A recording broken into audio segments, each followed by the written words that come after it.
জীবন দাস করবো, এটা হয়তো বলি নাই, আমি পেয়ে গেছি, মানে এটা হচ্ছে কি যেন মেঘনা চেতির বৃষ্টির মতো, বাট এটাকে আমি এতটা হালকাভাবে নিই নাই।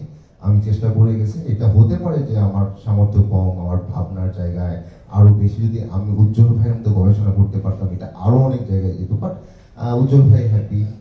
আমারও মনে হলো যে আমি মনে হয় যে কি করে আসছি, সবসময় একটা এর মধ্যে ছিলাম, বাট ওই অনসেট আমার মনে হয় যে আমি একটা ঘুরেই ছিলাম, কারণ টোটাল ফিল্মটা যখন আমি প্রিভিউ দেখলাম আমার কাছে মনে হলো যে ওকে উত্তীর্ণ হওয়া যায়। হ্যাঁ, নিজেকে নিয়ে বলে এতটা বলি না, বাট আমার কাছে মনে হলো যে আমি একটু নিঃশ্বাস নিতে পারলাম যে যাক, একদম আক্রমণ যাবে না, উত্তীর্ণ হওয়া যায়। বাকিটা আমার মনে হয় দর্শক বলবে, আপনারা বলবেন।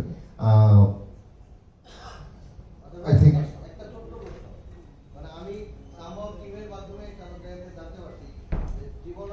এই জায়গাটা একটু ডিফারেন্ট ছিল, আপনি এটা কি করার জন্য কোনো রকম একটা প্রি প্ল্যান প্রিপারেশন করতে, এটা নিয়ে কিন্তু জানতে চাই, মানে ডিরেক্টর থেকে যদি শেয়ার করা যায়।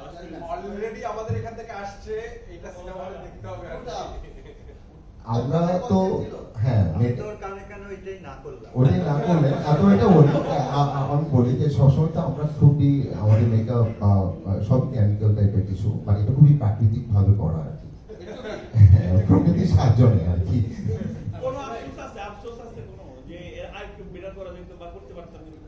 না, এমন আফসোস নাই, আমি যেটা করে ফেলি সেটা নিয়ে আফসোস করি না, কারণ যখন করি তখন আমি মনোযোগ দিয়ে করি। আমি জানি যে ওই সময়ে এর থেকে কিছু এর চেয়ে আমার মাথায় এমন কিছু আসে না যেটা আমি ঘটাতে পারিনি, যেটা আসছিল সেটা আমি ঘটিয়ে আসছি।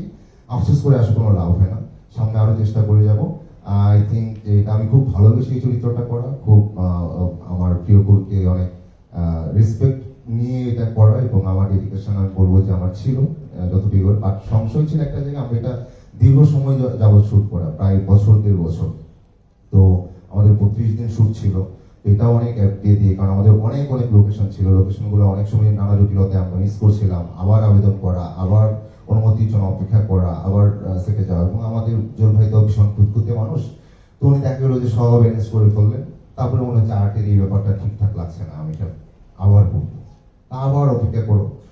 এটা এক ধরনের বিরক্তি ছিল মনে হতো, ওই যে যেটা বললাম যে সংশয়টা এই জায়গায় ছিল যে এতদিন পর সেটে যাচ্ছে, আমি কি ফ্লোতে থাকছি কিনা, না ফ্লোটা নষ্ট হচ্ছে কিনা অভিনয়, এইটা আমার চরম ভয়ের জায়গা ছিল আর কি। তো যাই হোক, সেটা কাজটা দেখার পর ভয়টা একটু আমার কম, আমার মনে হয় যে দর্শকেরও ভালো লাগবে।